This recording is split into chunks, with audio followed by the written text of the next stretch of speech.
Hello everyone, welcome to the channel. तो जैसे कि हम लोगों का बात हुआ था इन द लाइव सेशन कि before CA3 if I could make some practice sessions, तो here we are and we starting with this. And ऐसे ही बहुत सारा प्रैक्टिस सेट्स वैसे भी बाद में डेफिनेटली आएगा बिफोर द सेमेस्टर एग्ज़ाम, और उसके बीच में भी मैं कोशिश करूँगा to bring more practice sets like this.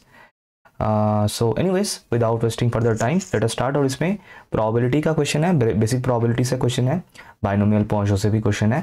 तो मतलब मोस्टली जो क्वेश्चन है यहाँ से फ्रॉम बेसिक प्रोबेबिलिटी एंड उसके साथ साथ डिस्क्रीट डिस्ट्रीब्यूशंस में discrete distribution PMF related question में भी, एंड उसके साथ साथ binomial and points related questions. तो 1 मार्क एंड 5 मार्क्स दोनों का ही क्वेश्चन देखने को मिलेगा। So let us start with this first one, that is question number 1।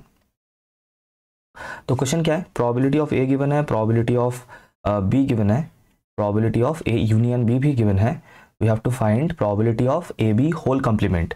ठीक है, ये जो है मैं एक बार क्लियर कर दूं इस चीज़ को, probability of A B whole complement. ठीक है, और ए इंटू बी जो मतलब ए इंटू बी जो यहाँ पे दिख रहा है मल्टीप्लाइड हुआ, असल में इंटरसेक्शन को ही डिनोट करता है। So be careful with this, this is actually this. ठीक है, एंड हमारे पास एक प्रॉपर्टी हुआ करता है प्रोबेबिलिटी ऑफ ए कंप्लीमेंट का, that is probability of A complement is nothing but 1 minus probability of A.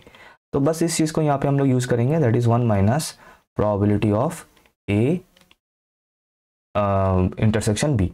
तो बस यहाँ पे कंप्लीमेंट का जो फॉर्मूला है सिंपल, वो फॉर्मूला यहाँ पे हम लोगों ने यूज़ किया है। ठीक है, तो नेक्स्ट चलते हैं, दिस इक्वल्स टू 1 माइनस। अब इसका फॉर्मूला भी पता होना चाहिए क्योंकि ये जो एडिशन रूल है ये तो बहुत ही ज़्यादा काम का है, एंड इस टाइप का जो क्वेश्चंस होता है प्रोबेबिलिटी से मोस्टली यही फॉर्मूला यूज़ होता है उसमें। So you should and you must remember this formula, this one. ठीक है, कि probability of A union B is equals to this, probability of A plus probability of B minus probability of A intersection B. तो अब बस मैं इसको उठा के यहाँ पे लिख दूंगा और कुछ नहीं, तो जो है उसको मैं सिर्फ कॉपी पेस्ट कर रहा हूँ और कुछ नहीं। तो ये कर दिया। अभी मैं थर्ड ब्रैकेट को रिमूव करूंगा। ठीक है, थर्ड ब्रैकेट को मैं ओपन करूंगा, सॉरी ये ए यूनियन बी होगा, सॉरी। और अगर ये क्वेश्चन सॉल्व हो गया है तो डेफिनेटली कमेंट करना कि कौन कौन से कॉलेज से तुम लोग देख रहे हो, CA3 कब है ये भी ज़रूर कमेंट करना। और अगर हो जाए तो नेक्स्ट क्वेश्चन भी सॉल्व करना, और CA3 के बाद भी अगर देख रहे हो तो भी बताना कि कौन से कॉलेज से पढ़ते हो, कौन से कॉलेज का स्टूडेंट हो, कौन से यूनिवर्सिटी का स्टूडेंट हो। ठीक है, तो आ जाओ फिर अभी वैल्यूज पुट करते हैं। तो ये है 1/3, ये है 2/5 एंड ये है 1/2। तो बस अब इसको सिंप्लीफाई करना और कुछ नहीं। तो 1/3, तो मैं यहाँ पे थोड़ा सा रफ में कैलकुलेशन कर लेता हूँ जल्दी से। तो 1/3 प्लस 2/5 कितना हो जाएगा, ये होगा 15 और ये होगा 5 एंड ये होगा 3 टाइम्स, सो इट इज़ 6, तो 11/15। ठीक है, और इससे हमें माइनस करना है 1/2 को, तो 11/15 माइनस 1/2, तो 11/15 माइनस 1/2, और ये है ब्रैकेट के अंदर, राइट। ओके, तो इससे कितना हो जाएगा, अच्छा मैं यहाँ पे लिख रहा हूँ, ठीक है, वहाँ पे जगह नहीं है तो इसलिए। सो 1 माइनस इसका LCM होगा 30 और ये होगा 22 माइनस कितना होगा 15, राइट। तो 7/30 और 1 माइनस 7/30 मतलब कितना 23/30। तो ये आ रहा है आंसर, जो भी हो जैसा भी हो, ये तो वैल्यूज़ के ऊपर डिपेंड करेगा। क्वेश्चन इसी तरीके का होगा, सिर्फ वैल्यूज़ चेंज हो जाएगा एंड अकॉर्डिंगली तुम लोगों को सिर्फ कैलकुलेशन करना है, बाकी फॉर्मूला प्रॉपर्टी तो कुछ इस तरीके से हमें अप्लाई करना है। हो गया, डन। चलो चलते हैं नेक्स्ट क्वेश्चन में, आ जाओ। Question number 2। तो if A and B be two events such that, ये कुछ डेटा गिवन है, कुछ इन्फॉर्मेशन गिवन है अबाउट ए एंड बी, और हमें ये चीज़ निकालना है। अब तो पता ही है ये क्या है, कंडीशनल प्रोबेबिलिटी, ये तो डेफिनेटली पता है। तो इसका वैल्यू निकालना है, that is probability of B by A. तो इसका फॉर्मूला पता होना चाहिए ऑफ कंडीशनल प्रोबेबिलिटी, ये होता है probability of B intersection A divided by probability of A. बेटा यहाँ पे एक चीज़ मैं क्लियर कर दूँ, B intersection A and A intersection B दोनों असल में सेम ही होता है, इसमें कोई समझने में कोई प्रॉब्लम नहीं होना चाहिए ये चीज़। First thing first. सेकेंड, अब फिर से वही सेम फार्मूला यूज़ करना है इसको निकालने के लिए। तो मैं काम करता हूँ, मैं डायरेक्टली पुट कर देता हूँ क्योंकि अभी अभी हम लोगों ने ऊपर ये फार्मूला लिखा था। तो ऊपर ये बन जाएगा probability of A plus probability of B minus probability of A union B, सही है। एंड इसको हम लोग डिवाइड करेंगे बाय प्रोबेबिलिटी ऑफ ए। अब बस बेटा वैल्यूज पुट करना और कुछ नहीं। सो 1/3 plus 1/4 minus 1/2 divided by 1/3 equals to, अब करो सिंप्लीफाई। एलसीएम कितना दिख रहा है, एलसीएम दिख रहा है 12, राइट। हाँ, तो ये होगा 4, ये हो गया 3, ये हो गया 6 डिवाइडेड बाय 1/3, तो कितना आ जाएगा, ये 7 - 6 मतलब ये हो जाएगा 1/12, और ये 1/3 ऊपर जाएगा तो ये होगा 3, और ये कैंसिल आउट होगा। तो क्लियरली 1/4 आंसर इसका हम लोग को दिख रहा है। इसका जो आंसर हमें मिल रहा है that is 1/4, that's it. Okay, चलते हैं नेक्स्ट क्वेश्चन में। ओके, वीडियो को पॉज करके खुद से ट्राई करो व्हाट इज द सॉल्यूशन। अच्छा, तो नेक्स्ट क्वेश्चन देखते हैं, क्वेश्चन नंबर 3। तो for a random variable suppose x, ठीक है, as a positive distribution such that this is given, okay, we have to find the standard deviation, we have to find the standard deviation of x। बहुत प्यारा question है, conceptual question है, मतलब जिस बच्चों को PMF पता है, probability mass function of positive distribution, वो इसको कर लेगा। मैं थोड़ा सा याद दिला देता हूँ कि for probability of x equals to i, तो इफ़ यू रिमेंबर इसका जो फॉर्मूला होता था, मतलब प्रोबेबिलिटी मास फंक्शन का e to the power minus mu, ठीक है, mu to the power i divided by i factorial, यह हुआ करता था formula. If I am not wrong, एक बार देख लेता हूँ, वैसे अभी मैंने लिखा, हाँ अभी ठीक है, बिल्कुल ठीक है, तो कोई बात नहीं। तो ये हो गया, ठीक है। अब ये गिवन है कि probability at x equals to 1 is equals to probability at x equals to 2, ठीक है, ये चीज़ गिवन है, तो इसी को ही हमें यूज़ करते हुए इसको सॉल्व करना है। तो क्या हो जाएगा, that is probability of x equals to 1 is equals to probability at x equals to 2। ये क्यों हो रहा है, अच्छा एक मिनट मैं चेक कर लेता हूँ। पता नहीं इसे होगा कि नहीं होगा, मैंने निब चेंज किया इसका, तो लेट मी सी। तो क्या कर रहा है कि आई जहाँ जहाँ पे आई है वो सिर्फ चेंज होगा, है ना। तो एक बार आई की जगह पे 1 लिखना है, तो क्या मिल जाएगा, e to the power minus mu, mu to the power 1 divided by 1 factorial which is equals to, अब आई की जगह पे क्या लिखना है, 2 लिखना है ना। तो e to the power minus mu, mu to the power 2 divided by 2 factorial, बस, ठीक है। तो अभी यहाँ पे कुछ सिंप्लीफिकेशन होगा, दैट इज देखो, देख सकते हो कि दोनों साइड में mu to the power minus mu cancel out होगा, और एक म्यू भी कैंसिल आउट होगा इस म्यू स्क्वायर के साथ। तो बचेगा क्या बचेगा, देखो नेक्स्ट लाइन में हम लोग लिख सकते हैं, यहाँ पे लिखता हूँ विच इम्प्लाइज दैट, तो इधर पे सिर्फ 1/1 फैक्टोरियल बच रहा है, या फिर मैं उसको सिर्फ 1 ही लिख सकता हूँ, कोई दिक्कत नहीं। और इधर पे म्यू बच रहा है और नीचे 2 फैक्टोरियल मतलब 2 बच रहा है, तो यहाँ से मुझे म्यू का वैल्यू मिल जाएगा, एंड म्यू का वैल्यू जो आ रहा है दैट इज सिंपली 2, म्यू का वैल्यू जो आ रहा है दैट इज सिंपली 2 मिल रहा है मुझे, ठीक है। ओके, नेक्स्ट क्वेश्चन क्या है, तो क्वेश्चन क्या था कि हमें स्टैंडर्ड डेविएशन निकालना था। तो हमें ये पता होना चाहिए फॉर पॉजिटिव डिस्ट्रीब्यूशन, ये फॉर्मूला थोड़ा सा याद होना चाहिए। For positive distribution variance of x is equals to mu, ठीक है। तो अगर वेरिएंस ऑफ x अगर म्यू है, और वेरिएंस ऑफ x अगर म्यू है, तो फिर स्टैंडर्ड डेविएशन क्या होगा, standard deviation of x that can be also written as sigma x, ये होगा square root of mu, right, square root of mu. तो फिर देयरफॉर आंसर क्या होगा, square root of 2 will be the final answer, square root of 2, ठीक है। अच्छा, next question चलते हैं। So the next question number 4, ठीक है, the mean of the binomial distribution with this. अब याद है ना, बाइनोमियल का ये क्या हुआ करता था, b n, p, है ना, बाइनोमियल डिस्ट्रीब्यूशन के दो जो पैरामीटर होता है वो। तो अगर कंपेयर करें तो n का वैल्यू हमें क्या दिख रहा है यहाँ पे 10, एंड p का वैल्यू क्या दिख रहा है हमें यहाँ पे 2/5। तो दैट मीन्स अब मीन का क्या फॉर्मूला होता था, इफ यू रिमेंबर, मीन का फॉर्मूला होता था फॉर बाइनोमियल डिस्ट्रीब्यूशन, मैं यहाँ पे लिखता हूँ एक्सपेक्टेशन ऑफ x, यही होता था मीन, ठीक है। एंड इसका जो फॉर्मूला होता था n इंटू पी, तो यहाँ पे होगा 10 इंटू 2/5, तो 5 and 10 will be cancelled out, so it will be 4, 2 into 2, 4 will be the answer। इतना ईजी है और कुछ नहीं, 4 will be the answer। ठीक है, चलो दो और क्वेश्चन है 1 मार्क का, देन कुछ 5 मार्क्स क्वेश्चन भी करेंगे। तो नेक्स्ट क्वेश्चन है क्वेश्चन नंबर ये होगा 5। ठीक है, क्वेश्चन को पढ़ो फिर एक बार खुद से ट्राई करो। Okay, so the next question की बोल रहा है कि 3 balls are drawn from a bag containing 6 red and 5 white balls, the probability of getting the balls all red is। ठीक है, थोड़ा सा इसमें ना कॉम्बिनेशन यूज होता है इस टाइप का क्वेश्चन में, तो थोड़ा सा संभल के करना इस क्वेश्चन को, इस टाइप के जो क्वेश्चन होता है इनको। ठीक है, ओके, सो जो इसमें हम लोग यूज करेंगे that is the classical definition of probability, है ना, that is required probability is equals to number of favorable cases divided by total number of cases। ठीक है, तो यही हम लोग यूज करेंगे जो क्लासिकल डेफिनेशन ऑफ प्रोबेबिलिटी है। और तो अभी हमें डिसाइड करना है कि नंबर ऑफ फेवरेबल केसेस और टोटल नंबर ऑफ केसेस कितना कितना होगा। तो देखो टोटल बॉल कितना है बैग में, bag containing 6 red and 5 white balls, तो इसका मतलब टोटल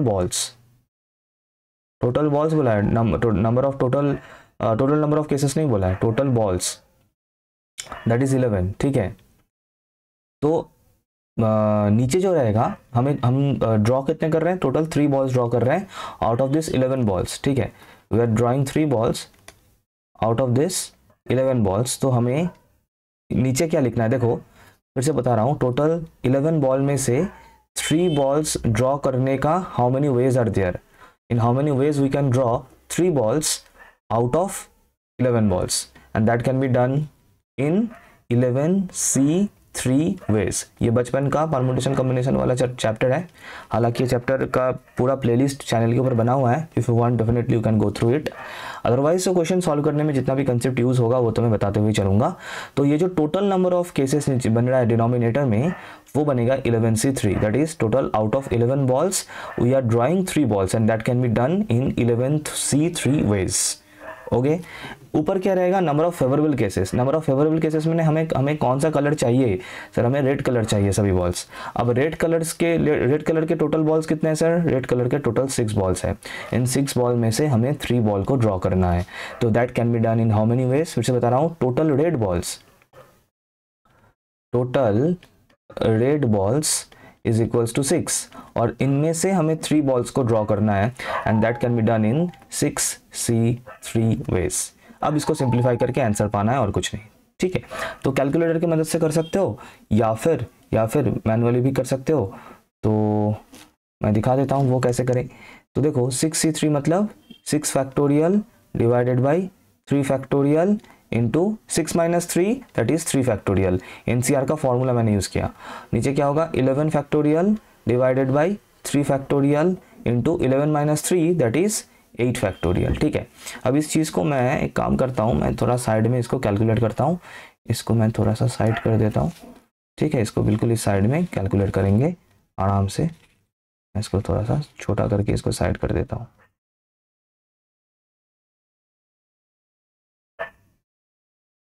चलो इसको, अरे भाई मत करना भाई, हाँ इसको कर देते हैं यहाँ साइड में, यहाँ पे करते हैं कैलकुलेशन। बैकग्राउंड में थोड़ा सा नॉइज आ रहा होगा मुझे पता है, क्या करें। एनीवेज, ये हो रहा है 6 factorial divided by 3 factorial into 3 factorial into, अब इसको जब मैं ऊपर लेके जाऊंगा तो ये उल्टा हो जाएगा, that is 3 factorial into 8 factorial चला जाएगा ऊपर और 11 फैक्टोरियल आ जाएगा नीचे। बहुत बढ़िया।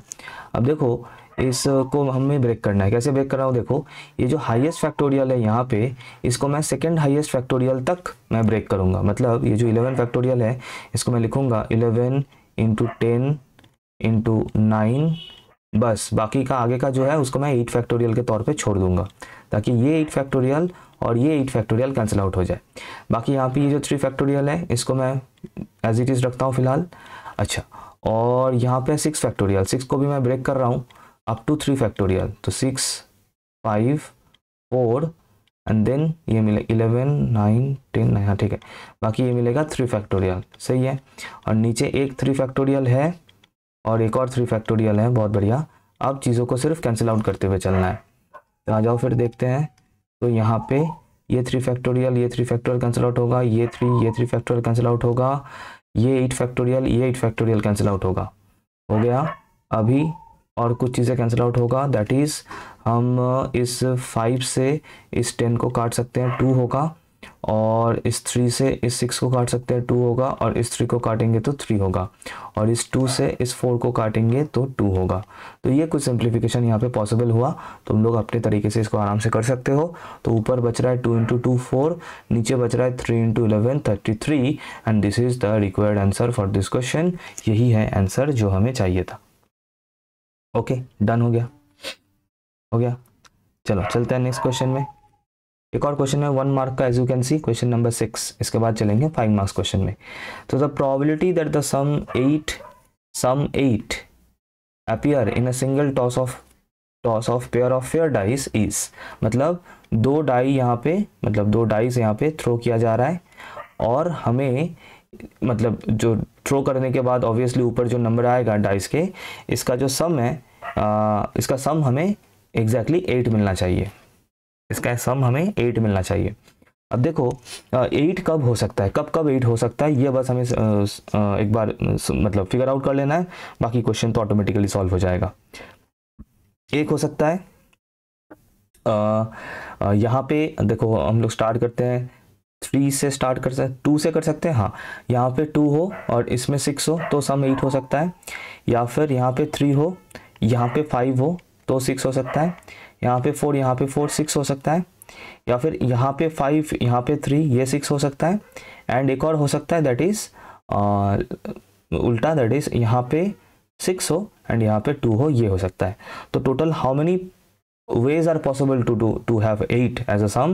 Sir, 1 2 3 4 5, so total 5 are favorable ways. These 5 are number of favorable ways. In these many ways we can do this, number of favourable ways, या फिर number of favourable cases, whatever. And total number of cases कितने हैं यहाँ पे? Sir अगर हम 2 die को throw करेंगे तो पॉसिबिलिटीज कितने आ सकते हैं? सर इसमें 6, उसमें 6, 6 × 6, 6 × 6, total 36 possibilities can be there. I hope you can imagine कि how we are getting this 36 possibilities as total number of cases. देखो 36 पॉसिबिलिटीज कैसे हो सकता है? सर 1, फर्स्ट डाई में 1, दूसरे में 1, फर्स्ट में 1, दूसरे में 2, फर्स्ट में 1, दूसरे में 3, फर्स्ट में 1, दूसरे में 4, फर्स्ट में 1, दूसरे में 5, फर्स्ट में 1, दूसरे में 6। इस तरीके से टोटल 36 पॉसिबिलिटीज हो सकता है in a case of pair of a fair dice. Total 36 cases हो सकता है, टोटल 36 आउटकम्स हो सकता है। And this 36 is the total number of ways जो रहता है डिनोमिनेटर में। Total number of ways, total number of ways या फिर total number of cases, whatever you can write, जो रहता है डिनोमिनेटर में। तो फिर इसका आंसर क्या बना? Sir 5 is the number of favourable ways divided by 36 is the total number of ways. तो मेरा आंसर बन गया 5/36, आंसर बन गया 5/36, as simple as that. Clear है? ओके, तो ब्रॉड क्वेश्चन स्टार्ट करने से पहले मैं थोड़ा सा तुम लोगों को ये बताना चाहूँगा कि मैथ्स का तो हो रहा है ना, कम ज़्यादा, अच्छा बुरा वटेवर कुछ तो हो रहा है डेफिनेटली। तो बाकी जो 2 सब्जेक्ट्स हैं, केमिस्ट्री एंड कंप्यूटर साइंस, उनका भी अगर कुछ करना चाहते हो इस मैथ्स के जैसा, तो उसके लिए एक रामबाण उपाय जो बहुत दिनों से चैनल के ऊपर या फिर वेबसाइट के ऊपर चल रहा है, तो मैं उसका थोड़ा सा प्रीव्यू तुम लोग को दिखाना चाहूँगा। तो चलते हैं डायरेक्टली वेबसाइट के ऊपर।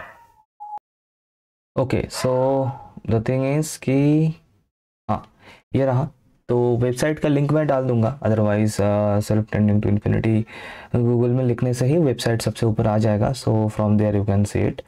तो कुछ नहीं करना है, सिर्फ कोर्सेस में जाना है, यहाँ से भी जा सकते हो, या फिर इस एक्सप्लोर कोर्सेस में से यहाँ से भी जा सकते हो। तो इसके ऊपर क्लिक करने से, कोर्सेस के ऊपर क्लिक करने से कोर्सेस वाला पेज ओपन होगा, तो कुछ इस तरीके से। तो यहाँ पे देख सकते हो कि केमिस्ट्री का एक कोर्स है, रिकॉर्डेड वीडियो लेक्चर का कोर्स है। मैं थोड़ा सा ओपन करके भी दिखाऊंगा। और सी प्रोग्रामिंग का ये लाइव कोर्स है। हर सैटरडे संडे को लाइव क्लासेस होता है, जो टीचर हैं वो लाइव क्लास लेते हैं, तो उसमें ज्वाइन करके तुम लोग जो अपना लाइव डाउट क्लियर कर सकते हो। क्लासेस तो कर ही सकते हो, कोई दिक्कत नहीं। और अभी तक बहुत सारा पोर्शन जो भी कवर हो चुका है वो रिकॉर्डेड लेक्चर के फॉर्म में दोनों में ही स्टोर्ड है, एंड कभी भी कहीं से भी एक्सेस कर सकते हो, देयर इज़ नो प्रॉब्लम।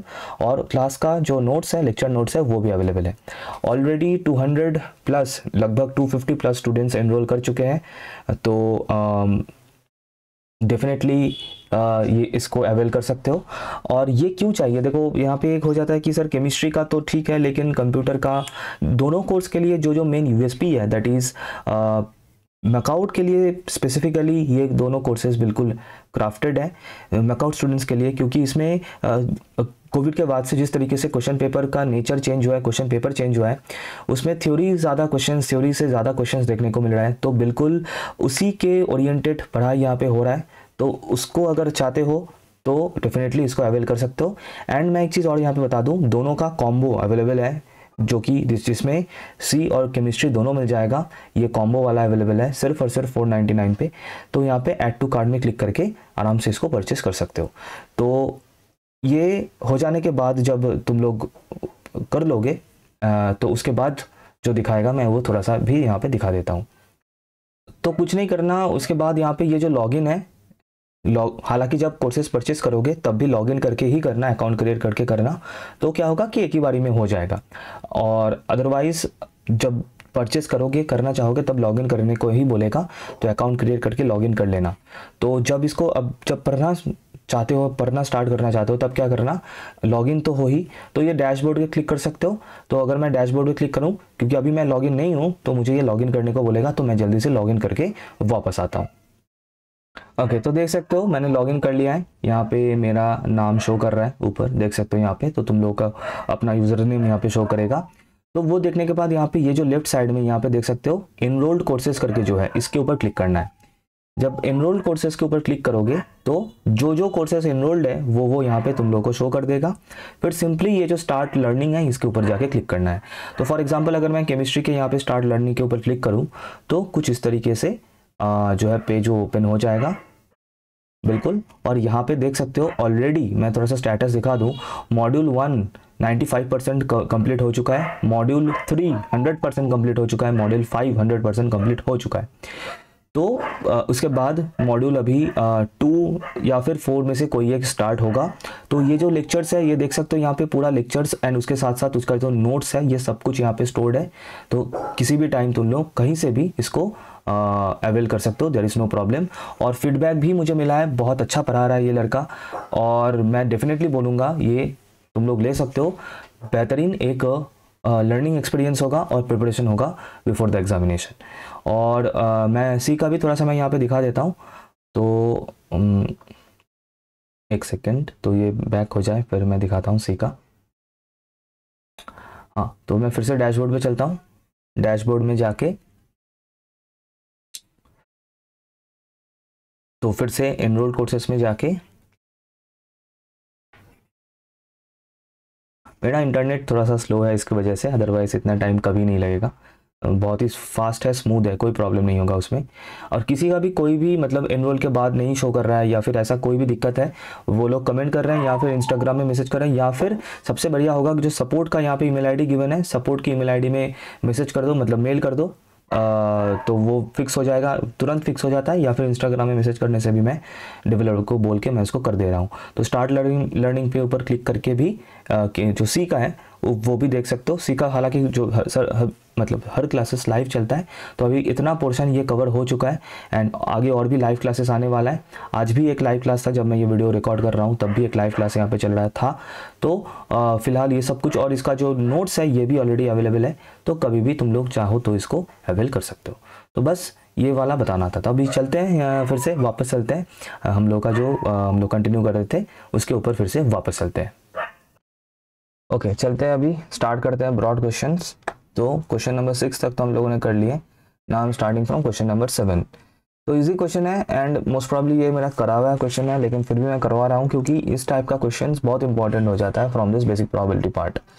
तो कुछ इंफॉर्मेशन गिवन है एंड कुछ चीज़ें हमें यहाँ पे कैलकुलेट करना है एक के बाद एक, एंड उससे कुछ चीज़ें हमें कंक्लूड करना है कि म्यूचुअल एक्सक्लूसिव होगा कि नहीं होगा, एग्जॉस्टिव होगा कि नहीं होगा, एटसेट्रा एटसेट्रा। तो late us start without delay, start करते हैं। तो जो जो चीज़ें गिवन है वो तो उन्हीं की मदद से हम लोगों को करना है एक एक करके। तो I am starting with the very first one, that is probability of A complement. क्या नाम दे, ए कर देते हैं इसको क्योंकि वन तो ऑलरेडी है। तो probability of A complement, so this will be हमें पता है सिंपल फॉर्मूला है 1 minus probability of A, right. तो क्या हो जाएगा 1 माइनस प्रोबेबिलिटी ऑफ ए, तो हाफ है क्वेश्चन में गिवन है ना, ये रहा। तो 1 माइनस हाफ, तो ये हो जाएगा हाफ। तो एक आंसर तो हमें मिल गया। दूसरा चलते हैं नंबर बी, दैट इज ये वाला करते हैं, वही एडिशन रूल सिंपल। ठीक है, वीडियो को पॉज करके खुद से कर लो तो प्रैक्टिस हो जाएगा बहुत आराम से। Probability of A union B, वही same formula, probability of A plus probability of B minus probability of A intersection B. तो प्रोबेबिलिटी ऑफ ए क्या होगा फिर 1/2 प्लस प्रोबेबिलिटी ऑफ बी क्या होगा 1/3 minus probability of intersection B क्या है 1/4। Simplify करो, 12 आएगा एलसीएम और ऊपर होगा 6 प्लस 4 माइनस 3, तो 7/12 है ना, 10 माइनस 3 7/12 हो गया दूसरा आंसर। बहुत बढ़िया, चलते हैं नेक्स्ट क्वेश्चन में। चलो नेक्स्ट क्वेश्चन क्या है, नंबर सी। नेक्स्ट है, इसको करते हैं probability of A by B, probability of A by B. तो according to the formula probability of A intersection B divided by probability of B equals to probability of A intersection B माने 1/4 divided by probability of B माने 1/3। तो 3 ऊपर गया 4 नीचे आया, ये मेरा आंसर हो गया। एक और, that is probability of A by B is 3/4। Next चलते हैं probability of A complement B. ठीक है, इसका मतलब समझना, ए कॉम्प्लीमेंट बी मतलब ए कॉम्प्लीमेंट इंटरसेक्शन बी। ठीक है, इसका मतलब है probability of A complement B का मतलब है probability of A complement intersection B. ठीक है, कॉम्प्लीमेंट को ऐसे भी लिख सकते हो, ऐसे भी लिख सकते हो, कोई दिक्कत नहीं। अब बेटा समझना, इसका मतलब समझना, प्रोबेबिलिटी ऑफ ए कॉम्प्लीमेंट के जगह पे हम लोग लिख सकते हैं प्रोबेबिलिटी ऑफ एस माइनस ए। ठीक है, जो यूनिवर्सल सेट है उससे अगर मैं ए को हटा दूं तो ही तो मुझे ए कॉम्प्लीमेंट मिलता है। रिमेंबर वेन डायग्राम बचपन में किया था, ये मेरा ए सेट है और ये मेरा suppose this is the A set, और ए कॉम्प्लीमेंट क्या होगा, ये जो बाहर वाला पोर्शन है एस क्या होता है, ये यूनिवर्सल सेट एस होता था, तो एस माइनस ए करने से हमें ए कॉम्प्लीमेंट मिलता था। तो वही है यहाँ पे, तो probability of S B minus probability of A B, ये सिचुएशन है। अगर मैं इस अंदर का ये जो फर्स्ट ब्रैकेट है इसको हटा दूं और इस बी इंटरसेक्शन को अगर मैं मल्टीप्लाई कर दूं, चलो मैं इंटरसेक्शन के साथ ही इसको रखता हूं ताकि कोई कंफ्यूज ना हो। हालांकि ए बी लिखना और ए इंटरसेक्शन बी लिखना दोनों सेम ही है, ये मैंने बहुत बार बताया है। तो यहाँ पे मैंने लिख दिया ए इंटरसेक्शन बी और दूसरा मैंने लिख लिया ए इंटरसेक्शन बी। अब बेटा समझना, इसको हम लोग इस माइनस साइन में से ब्रेक कर सकते हैं by using a property of probability. कुछ इस तरीके से इसको हम लोग ब्रेक कर सकते हैं। अच्छा, फिर इसके बाद ये भी समझना कि ए से इंटरसेक्शन बी मतलब यूनिवर्सल सेट के साथ किसी भी सेट का अगर मैं इंटरसेक्शन करूँ तो मुझे वही सेट वापस मिलता है, वही सेट मुझे वापस मिलता है। That is probability of A intersection B मतलब simply probability of B minus probability of A intersection B का वैल्यू क्वेश्चन में गिवन है 1/4, इसका वैल्यू क्वेश्चन में गिवन है 1/4 और इसका भी वैल्यू क्वेश्चन में गिवन है दैट इज 1/3। सो 1/3 माइनस 1/4, तो आंसर होगा 1/12, आंसर होगा 1/12, इसका आंसर हो गया 1/12। सही है।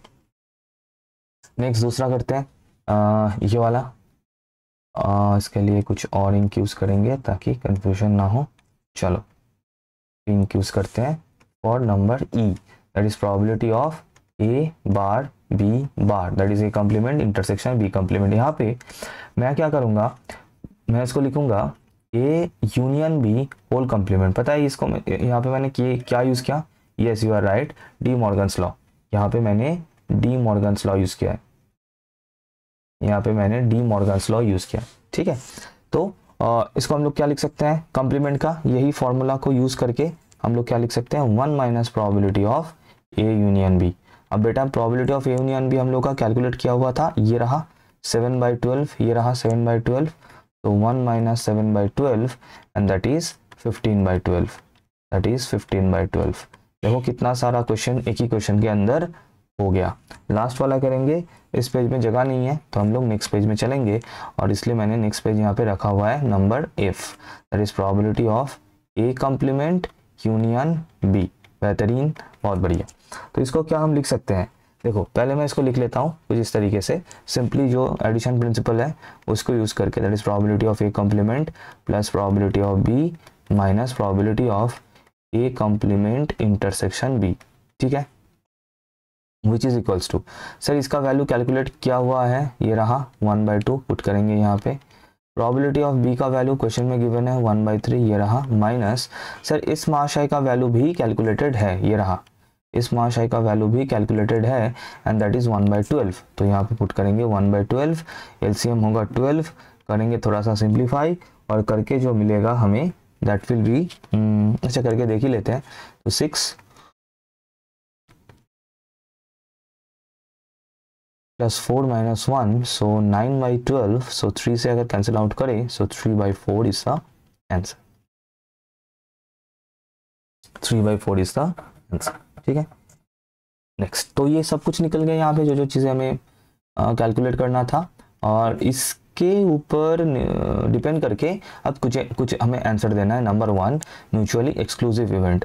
म्यूचुअली एक्सक्लूसिव इवेंट हम लोग तब बोल सकते हैं जब probability of A intersection B का वैल्यू 0 हो, ठीक है, प्रोबेबिलिटी ऑफ ए इंटरसेक्शन का वैल्यू 0 हो, तो मेरा फर्स्ट आंसर हो जाएगा कि नो, नॉट म्यूचुअली एक्सक्लूसिव, और उसका रीज़न यह है कि probability of A intersection B that is nothing but probability of A B, and इसका वैल्यू गिवन है 1/4 जो कि 0 नहीं है। अगर 0 होता तो हम बोलते कि they are mutually exclusive. So number 1 is not true, not true. Number 2 देखते हैं, एग्जॉस्टिव।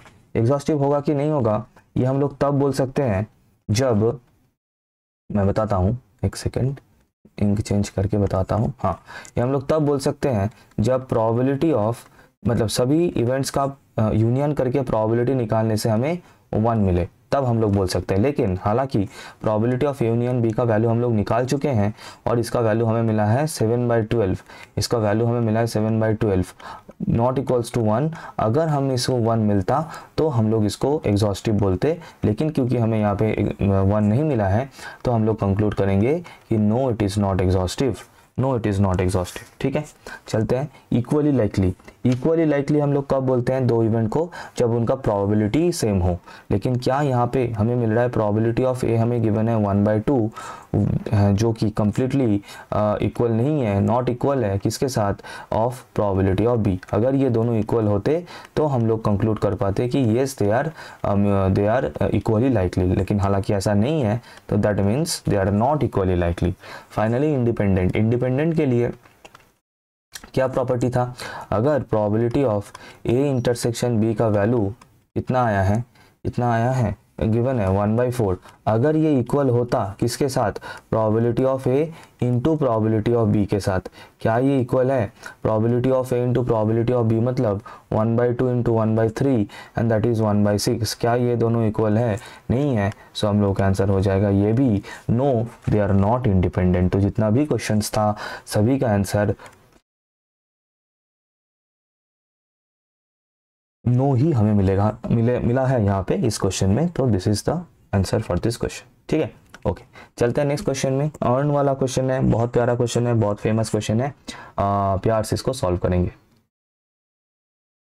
ओके, नेक्स्ट क्वेश्चन चलते हैं। सो ये कितना होगा, 7 8, क्वेश्चन नंबर 8। ओके, तो क्वेश्चन पढ़ लो। तो बेसिकली यहाँ पे टोटल 2 अर्न है ना, बॉल जैसा, तो ये अर्न 1 और ये अर्न 2 मान लेते हैं, और इसमें है 7 ब्लैक बॉल्स, तो ब्लैक बॉल्स है इसमें 7 एंड वाइट बॉल्स है इसमें 5, एंड अर्न 2 में ब्लैक बॉल्स है 12 एंड वाइट बॉल्स है 3, ठीक है। अच्छा, अब क्या हो रहा है कि एक कॉइन टॉस हो रहा है ना, एक कॉइन टॉस हो रहा है।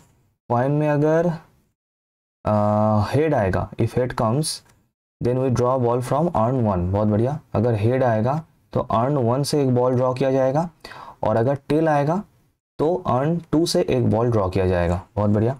Suppose that a white ball is drawn, तो इसका मतलब वाइट बॉल ये तो आया ही है, दैट इज कंफर्म्ड। हमें निकालना है कि प्रोबेबिलिटी निकालो that white ball is drawn when tail has showed, जब कॉइन में टेल आया है तब वो वाइट बॉल निकला है, इसका प्रोबेबिलिटी हमें निकालना है। तो white ball is drawn, this is a sure shot event, मतलब this is a certain event, ये हुआ है। तो इसके ऊपर निर्भर करके हमें निकालना है कि ये वाइट बॉल सेकेंड अर्न से ही ड्रॉ किया गया है, that is this is the our targeted probability.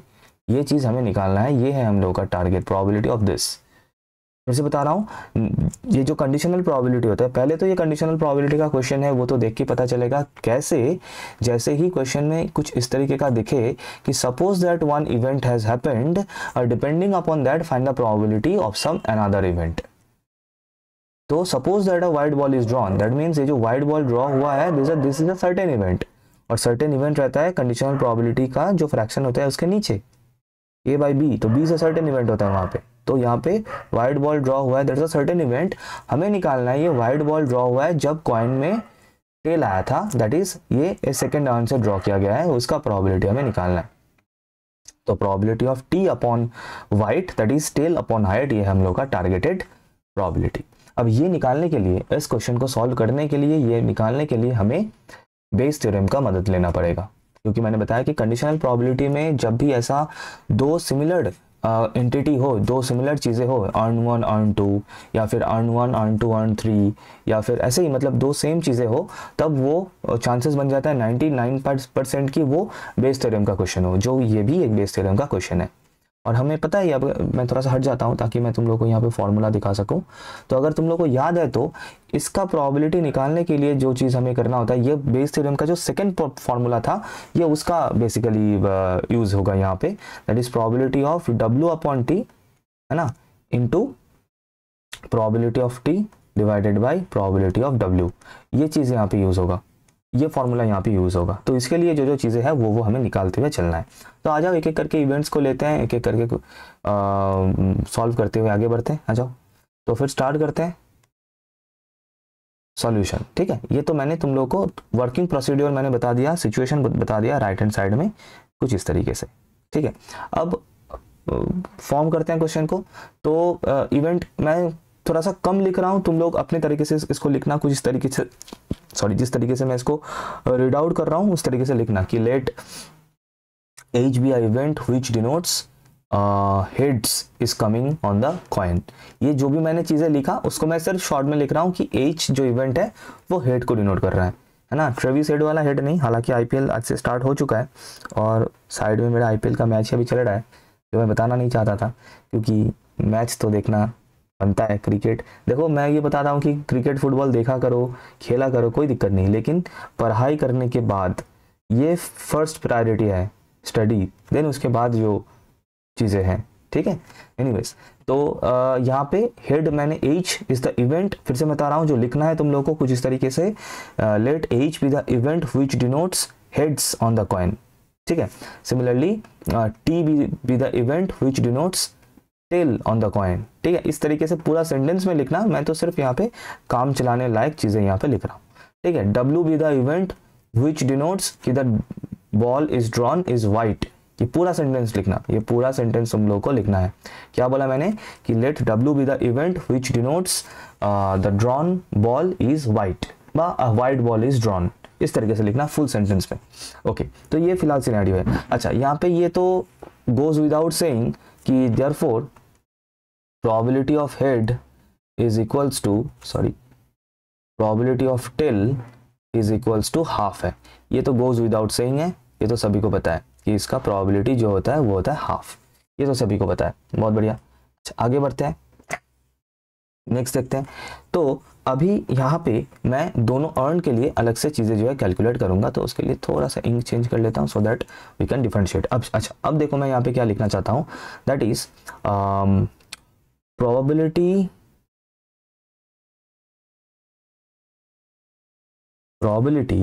of drawing a white ball, probability of drawing a white ball from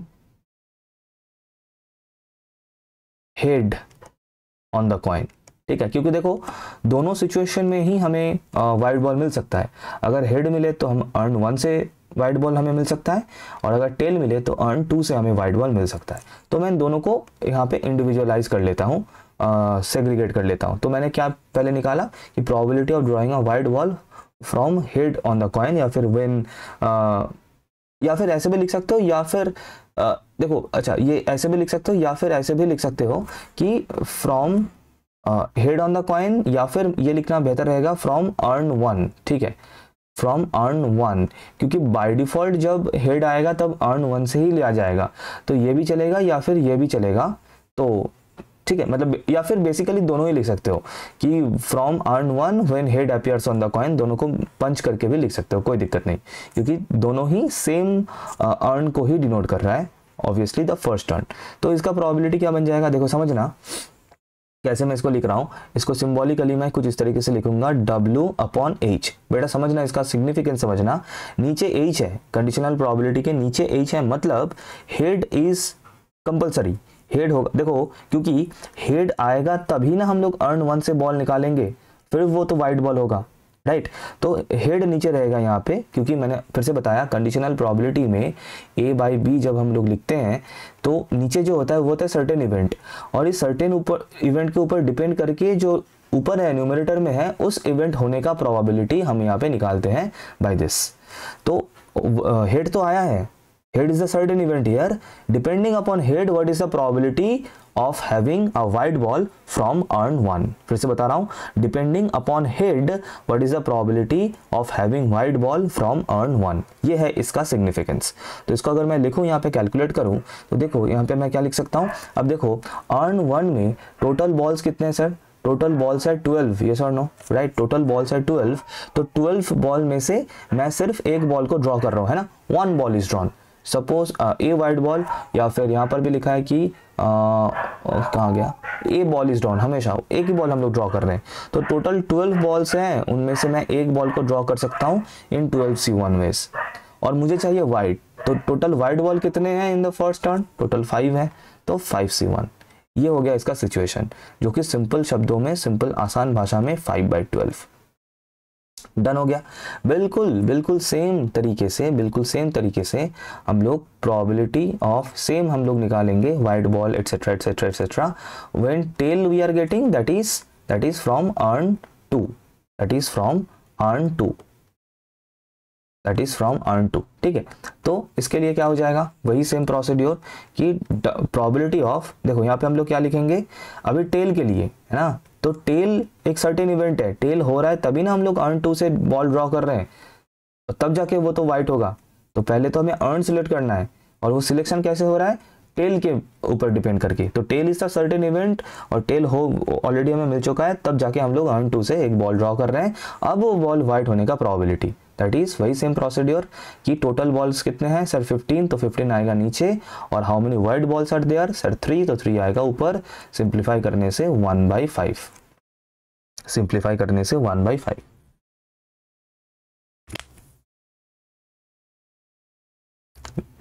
ठीक है, चलो तो अब इसके बाद now I am using the base theorem का फर्स्ट फार्मूला। देखो अभी तो हम लोगों ने टारगेटेड फार्मूला हम लोगों ने वहां तक हम लोग गए नहीं, अभी मैं बेस थ्योरम यूज करूंगा, और बेस थ्योरम यूज करके जो बेस थ्योरम का जो फर्स्ट फार्मूला था वो अभी मैं यहाँ पे यूज करूंगा।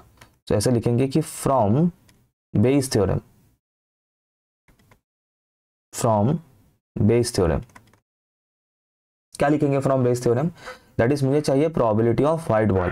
अब क्योंकि ये वाइट बॉल हमें दो आइडेंटिकल सिचुएशन से हमें मिल रहा है, तो इसमें इसीलिए हम लोग बेस थ्योरम यूज कर रहे हैं, और वो भी to be specifically Bayes theorem का जो फर्स्ट फॉर्म था वो यूज कर रहे हैं।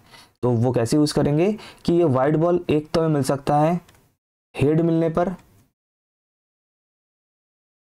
है ना, into probability of head plus ये मैं सिर्फ बेस थ्योरम का फॉर्मूला फॉलो कर रहा हूँ और कुछ नहीं, या फिर हमें वाइट बॉल मिल सकता है टेल मिलने पर इनटू प्रोबेबिलिटी ऑफ टेल। ठीक है, अब देखो यहाँ पे सभी चीज़ों का वैल्यू हमारे पास है, जैसे कि ये हो गया 5/12 into probability of head is half, plus ये हो गया 1/5 into probability of tail is also half. इसको प्यार से सिंप्लीफाई करो, है ना, तो ये आएगा 5/24, ये आएगा प्लस 1/10, इसको सिंप्लीफाई करो तो ये आएगा 37/120। ये अभी तक मेरा आंसर नहीं बना, है ना, ये मेरा रिक्वायर्ड आंसर का डिनोमिनेटर बना है, समझना, ये मेरा रिक्वायर्ड आंसर का सिर्फ और सिर्फ डिनोमिनेटर बना है फिलहाल। ठीक है, तो इसमें और क्या चीज़ें चाहिए, प्रोबेबिलिटी ऑफ टेल जो कि वैल्यू पता है, probability of W upon tail इसका भी वैल्यू पता है, ये रहा 1/5। तो आओ फिर पुट कर देते हैं यहाँ पे चीज़ें जल्द से जल्द, जल्द से जल्द। तो क्या मिल जाएगा, मैं दूसरे पेज में जाना नहीं चाहता, राइट, तो मैं एक काम करता हूँ, जो मैं काम करूँगा वो बहुत ही खुराफाती एक काम होगा, और उससे मैं इस चीज़ को थोड़ा सा छोटा कर दूंगा, कुछ इस तरीके से। ओके, तो अभी हम लोग को जो चाहिए वह इस चीज़ का प्रोबेबिलिटी, है ना, रिक्वायर्ड प्रोबेबिलिटी ये रहा, इसको मैं थोड़ा सा ऊपर कर देता हूँ, इसको मैं थोड़ा सा ऊपर कर देता हूँ, सही है, यहाँ पे आ जाओ बेटा, हाँ, तो ये है मेरा रिक्वायर्ड प्रोबेबिलिटी। तुम लोग सोच रहे हो सर रन टाइम में क्या सब कर रहे हो, कोई बात नहीं, चलता है। Equals to probability of W upon T, sir ये है 1/5 लिख दिया, इंटू प्रोबेबिलिटी ऑफ टी 1/2 लिख दिया, 37/120। बेटा सिंप्लीफाई करना तुम्हारा काम, फाइनल आंसर बताना मेरा काम, जो कि आएगा 12/37। इतना तो सिंप्लीफिकेशन कर सकते हो, and this is your answer, as simple as that. ठीक है, लेकिन हाँ, कंसेप्ट पूरा फॉलो करते हुए चलना, जिस तरीके से मैंने इसको बनाया, भुनाया, फिर सॉल्व किया, तो बिल्कुल उसी तरीके से you have to do it. ठीक है, चलो चलते हैं नेक्स्ट क्वेश्चन में। ओके, नेक्स्ट चलते हैं नेक्स्ट क्वेश्चन में, क्वेश्चन नंबर चलो 9। ओके, तो रेजर ब्लेड्स मैन्युफैक्चर हो रहे हैं, खुशी की बात है बहुत ही ज़्यादा, और क्या है कि there is a small chance 1/500 for any blade to be defective. ठीक है, दैट इज 500 ब्लेड में से एक ब्लेड डिफेक्टिव हो सकता है। Okay, the blades are in packets of 10। ठीक है, एक पैकेट में टोटल 10 ब्लेड्स है। यूज पॉइंशो डिस्ट्रीब्यूशन, सो पॉइंशो डिस्ट्रीब्यूशन में मोस्टली क्या होता है कि डिस्ट्रीब्यूशन का नाम क्वेश्चन में गिवन ही रहता है, so that is no problem with it. To calculate the approximate number of no defective, 1 defective and 2 defective blades respectively in one consignment of 10,000 packets. तो सही क्वेश्चन है, कर लो, वीडियो को पॉज करके सॉल्व। अच्छा, एक चीज मैं यहाँ पे बता दूं कि ये क्वेश्चन इटसेल्फ बहुत ज़्यादा इंपॉर्टेंट है, तो इसको अच्छे से प्यार से सॉल्व करना है। ठीक है, तो आ जाओ देखते हैं फिर इसका सॉल्यूशन। बिल्कुल पॉइंशो डिस्ट्रीब्यूशन का डायरेक्ट क्वेश्चन है, तो इसको कुछ इस तरीके से लिखते हैं।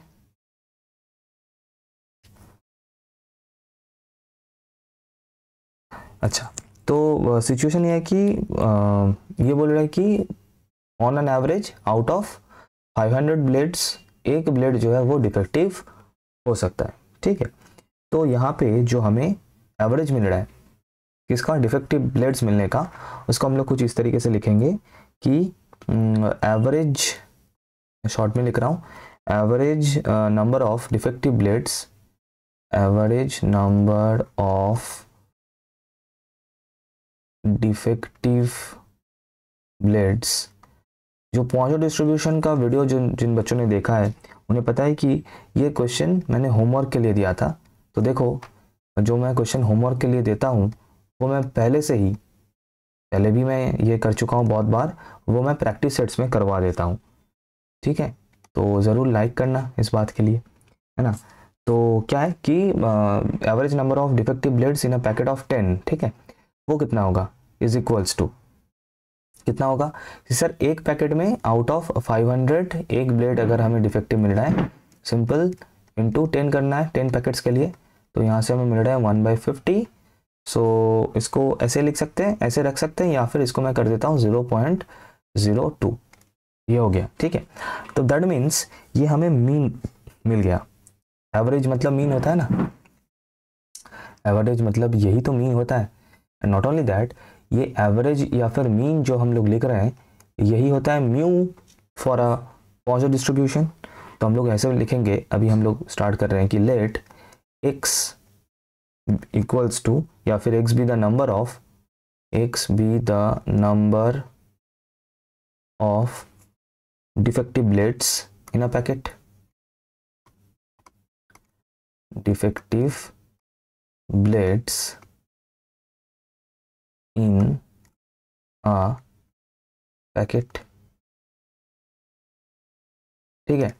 And x is Poisson variate, Poisson distribution है ना इसका, पॉइजन तुम लोग जो बोलो, पॉइजन बोलो, पॉइजो बोलो, p कैपिटल करना बस और कुछ नहीं।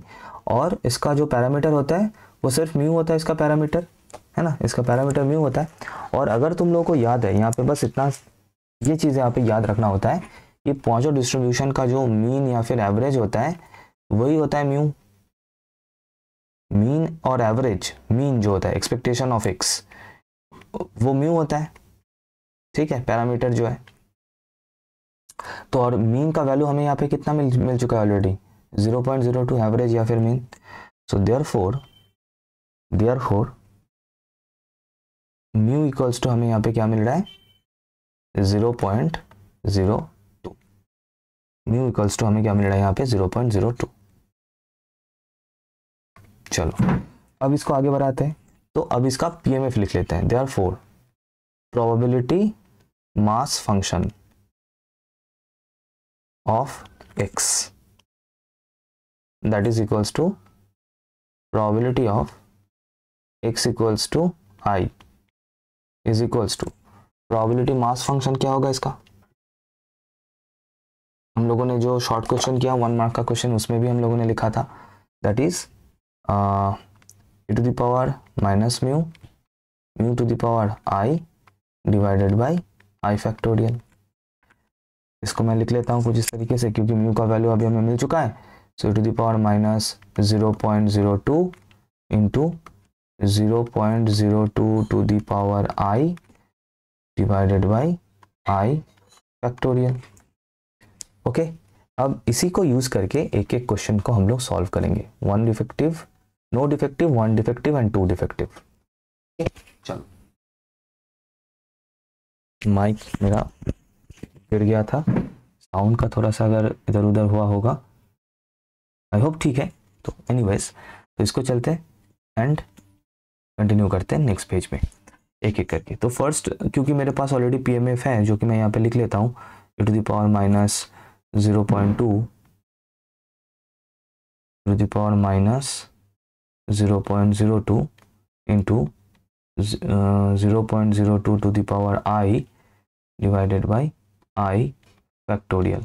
ये मैंने लिख लिया ताकि आगे का कैलकुलेशन करने में आसानी हो। तो फर्स्ट वाला केस करते हैं, दैट इज नो डिफेक्टिव वाला। सर नो डिफेक्टिव मतलब इस केस में क्या होगा, दैट इज देयरफॉर हमें निकालना है कि probability of x equals to 0। मतलब क्योंकि x क्या लिया था हम लोगों ने, नंबर ऑफ डिफेक्टिव ब्लेड्स। तो क्योंकि x 0 होगा इसमें, क्योंकि नंबर ऑफ डिफेक्टिव ब्लेड्स 0 के है फर्स्ट केस में, तो this equals to 0 which is equal to, तो इसका मतलब i का वैल्यू 0 लेना है इस पीएमएफ में। तो to the power minus 0.02 into 0.02 to the power 0 divided by 0 factorial, which is equals to, तो देखो anything to the power 0 is 1 and 0 factorial is also 1, तो ये भी 1 होगा एंड ये भी 1 होगा, तो कुल मिला के आंसर बनेगा ए टू द पावर दिस, और इसका वैल्यू क्वेश्चन में गिवन है ताकि डायरेक्टली हम लोग यहाँ से इसका आंसर लिख सकें। तो 9802 अच्छा, लेकिन यहाँ पे एक चीज़ और नोटिस करना कि ये जो वैल्यू हम लोगों ने लिखा है, this is for only one packet, this is for only one packet, और हमें जो कंसाइनमेंट मिला है वो कंसाइनमेंट है फॉर 10,000 पैकेट्स। तो to get the final answer जो हमें करना है, so the required probability for the first one, the required probability for this first question is, तो ये जो हमें मिला है 0.9802, इसको मल्टीप्लाई कर देना है 10,000 से। एक ज़ीरो शायद मैंने ज़्यादा दे दिया, कोई बात नहीं, कभी कभी हो जाता है। 10,000 से, तो that will be equals to कितना होगा सर, 9802, 9802। ठीक है, चलो सेकंड क्वेश्चन करते हैं। क्वेश्चन नंबर 2, कुछ नहीं, सिर्फ अभी आई का वैल्यू वेरी करवाना है और कुछ नहीं। तो इसमें क्या होगा, one defective, that is probability of x is equals to 1, 1 लेना है। तो क्या हो जाएगा, e⁻−0.02, फिर इसके साथ 0.02 to the power 1 divided by 1 factorial. तो बेसिकली ये जो आएगा that is 0.9802 into 0.02 divided by 1, और इसको उसके बाद 10,000 से मल्टीप्लाई कर देना है to get the final answer, and जो कि आएगा कुछ इस तरीके से, शायद इट विल बी 196.04, तो जिसको हम लोग अप्रॉक्सीमेट कर सकते हैं 196 के साथ। ये हो गया सेकेंड क्वेश्चन का। ठीक है, थर्ड क्वेश्चन का देख लेते हैं इधर ही, that is 2 blades will be defective, so x equals to 2। तो वही सेम तरीके से होगा, e⁻−0.02 into 0.02 square divided by 2 factorial, मतलब सिर्फ 2 ही मिलेगा हमें, और इसके बाद इसको 10,000 से मल्टीप्लाई करना है, अदरवाइज इसका वैल्यू आएगा 0.30, फिर उसके बाद शायद 19604 ऐसा आंसर मिले, और फाइनली इसको मल्टीप्लाई कर देना है 10,000 से to get the final answer, जो कि will be something like this 1.9604, जो कि अप्रॉक्सीमेटली इक्वल टू हम लोग ले सकते हैं 2 के साथ। तो ये जो तीनों आंसर ये हमें मिल चुका है for this 3 cases, 0 defective, 1 defective, 2 defective. Okay, चलते हैं नेक्स्ट क्वेश्चन में। नेक्स्ट क्वेश्चन में चलते हैं, ये लास्ट क्वेश्चन रहेगा फॉर दिस प्रैक्टिस सेशन। तो इसका जो क्वेश्चन मार्क हम लोग देना चाहेंगे, कितना था, ये 9 था। ओ, तो मैंने 10 क्वेश्चन ही रखा था। ओके, बहुत बढ़िया, 10 क्वेश्चंस। ठीक है, प्रोबेबिलिटी डेंसिटी फंक्शन का क्वेश्चन है, प्यारा क्वेश्चन है, तो इसको हम लोग सॉल्व करेंगे। क्वेश्चन को पढ़ लो पहले अच्छे से, so that you can solve by yourself only. ठीक है,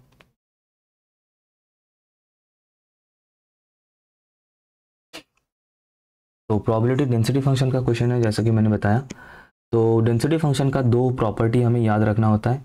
नंबर 1 प्रॉपर्टी की f(x) is greater than equals to 0, एक तो ये हो गया। दूसरा ये होता है कि जो भी स्पेक्ट्रम क्वेश्चन में गिवन रहेगा, उस स्पेक्ट्रम के ऊपर अगर मैं इंटीग्रेट करूँ डेंसिटी फंक्शन को, तो एज ए रिजल्ट उसका इंटीग्रेटिंग वैल्यू हमें 1 मिलेगा हमेशा। ये 2 प्रॉपर्टी होते हैं फॉर प्रोबेबिलिटी डेंसिटी फंक्शन। ठीक है, आ जाओ फिर स्टार्ट करते हैं फर्स्ट क्वेश्चन से। तो ये जो k का वैल्यू हमें निकालना होता है, ये जो k का वैल्यू निकालना होता है, ये k वाले क्वेश्चंस में, वो हमेशा ये जो सेकंड प्रॉपर्टी है इसी से ही हमें निकालना होता है, ये याद रखना। ठीक है, तो ऐसा लिख सकते हैं कि since f(x) is probability, PDF लिख रहा हूँ, so therefore we must have, क्या मिलना चाहिए हमें, एक integration 1 to 2 f(x) dx। f(x) के जगह पे मैं डायरेक्टली इसका जो फंक्शन है वो लिख रहा हूँ, 2 - x dx इक्वल्स टू 1। सही है। अच्छा, k को मैं बाहर लिखता हूँ क्योंकि k एक कांस्टेंट है, और इसको अभी मल्टीप्लाई कर देंगे, तो करने से you will get the entire thing.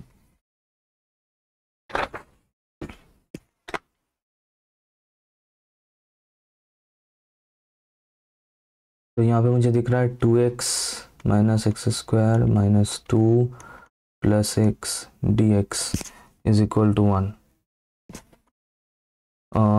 Which implies that k into integration 1 to 2। तो यहाँ पे मुझे दिख रहा है 3x minus x square minus 2 d x is equal to 1, which implies that k को बाहर रखूँगा तो इसको इंटीग्रेट कर देते हैं, तो x square by 2 minus x cube by 3 minus 2x, upper limit minus lower limit है ना, 1 and 2 is equals to 1, which implies that k into, तो ये क्या हो जाएगा, ये होगा 3 into 2 माइनस ये होगा 8/3 माइनस 4 माइनस ये होगा 3/2 माइनस प्लस हो जाएगा ये 1/3 प्लस हो जाएगा ये 2 इक्वल्स टू 1। इसको अभी सिंप्लीफाई करना है, करने से देखना यहाँ पे शायद इसका वैल्यू जो आएगा I think that will B 6, ठीक है। मैं चेक कर लेता हूँ, यस इसका वैल्यू आएगा 1/6 इक्वल्स टू 1, तो यहाँ से 6 को उस साइड मल्टीप्लाई कर देने से ये हो जाएगा 6, ठीक है। अच्छा मैं अब यहाँ पे एक चीज़ बताना चाहूँगा, क्योंकि देखो ये रिपीट करना सही नहीं रहेगा, क्योंकि ऑलरेडी ये क्वेश्चन सॉल्व है एग्ज़ाम के पहले, क्योंकि स्टैटिस्टिक्स वाला पार्ट भी मुझे कवर करना है। तो मैं यहाँ पे ये बताना चाहूँगा कि इसका मैं बता देता हूँ, जो प्रोबेबिलिटी डेंसिटी फंक्शन वाला जो लेक्चर है, ठीक है, उसमें क्वेश्चन नंबर जो प्रॉब्लम नंबर 2 मिल जाएगा टाइम स्टैम्प में, दैट इज़ 1455। इस टाइम पे जाना है, इस टाइम पे जाना है, क्योंकि ये क्वेश्चन मेरा वहाँ पे पूरा सॉल्व है, फुल कंप्लीट ये वाला क्वेश्चन सॉल्व है, इंपॉर्टेंट भी है डेफिनेटली, इसीलिए मैंने इसको वहाँ पे सॉल्व करवाया है ऑलरेडी। तो एक ही वीडियो एक ही लेक्चर है जो कि है प्रोबेबिलिटी इंटेंसिटी फंक्शन वाला, उस पर जाना है 45 मिनट्स 55 सेकेंड के ऊपर, वहाँ पे दिख जाएगा प्रॉब्लम नंबर 2, क्वेश्चन नंबर 2 जो है वो है ये वाला क्वेश्चन, और इसको वहाँ से बाकी का सॉल्यूशन वहाँ से ज़रूर देख लेना एक बार कि ये पूरा कंप्लीट हो जाए। तो इस प्रैक्टिस सेट के लिए मैं इतना ही रखना चाहूँगा। अगर अच्छा लगे, प्रैक्टिस हो रहा है, सही से लग रहा है, तो एक लाइक ज़रूर करना, शेयर करना among your friends and subscribe कर लेना ऐसे ही और भी प्रैक्टिस सेशंस के लिए। सो थैंक यू एवरीवन, मिलते हैं नेक्स्ट वीडियो में।